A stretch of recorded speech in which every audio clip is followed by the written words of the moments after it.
ایک شخص تھا عمر بن عبد ود، 90 سال کا بوڑھا، لیکن جب تلوار لے کے میدان میں آتا تھا تو 1000 آدمی کے مقابلے میں لڑتا تھا۔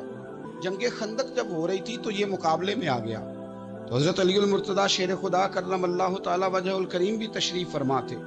اس نے للکارا مسلمانوں کو، آؤ وہ تمہاری جنت کدھر ہے جس کے بارے میں تم کہتے ہو کہ ہم شہید ہوں گے، تو آؤ میرے مقابلے میں نکلو۔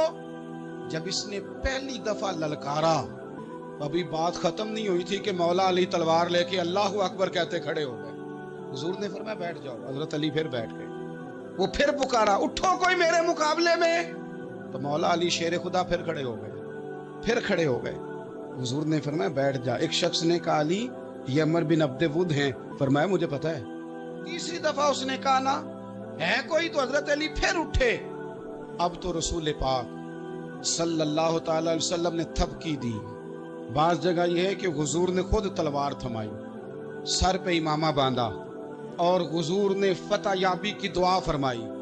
حضرت علی گھوڑے پہ بیٹھے نکلے، اور جب اس کے سامنے گئے تو جا کے کہنے لگا میرا پتہ ہے۔ حضرت علی فرمانے لگے تو اپنا چھوڑ، میرا پتہ ہے تجھے، مجھے تو جانتا ہے۔ کہنے لگا میں 1000 کے مقابلے میں اکیلا لڑتا ہوں۔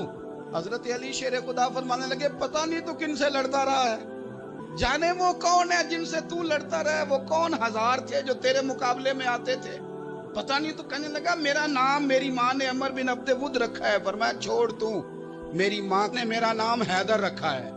کہنے لگا تیری عمر چھوٹی ہے، کوئی بڑا لا۔ فرمانے لگے یہ تو جب پنجے میں پنجا ملے گا تو پتہ چلے گا عمر کس کی چھوٹی ہے، ابھی تو کہانیوں سے متاثر کرنا چاہتا ہے، تو چاہتا ہے کہ تو پریشر ڈالے اور میں تیری بات سنوں، تو مقابلے میں آ، ڈینگے نہ مار، کہانیاں نہ سنا، دیواریں ہلتی رہتی ہیں اور در کانپ جاتا ہے۔ علی کا نام سن کے اب بھی خیبر کانپ جاتا ہے۔ بڑی زور سے اس نے ضرب لگائی حضرت علی پر۔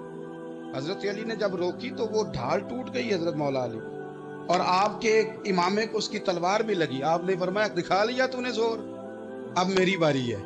حضرت مولا علی شیر خدا کا قد بظاہر چھوٹا تھا، صحابہ کہتے ہیں ہم دور سے دیکھ رہے تھے، اللہ اکبر کہہ کے تھوڑا سا زمین سے وہ اٹھے، تھوڑا سا اٹھے، اور پھر دوبارہ نہیں انہیں تلوار چلانی پڑی، ایک ہی ضرب لگائی اور اس کے 2 ٹکڑے کر کے اسے زمین پہ پھینک دیے۔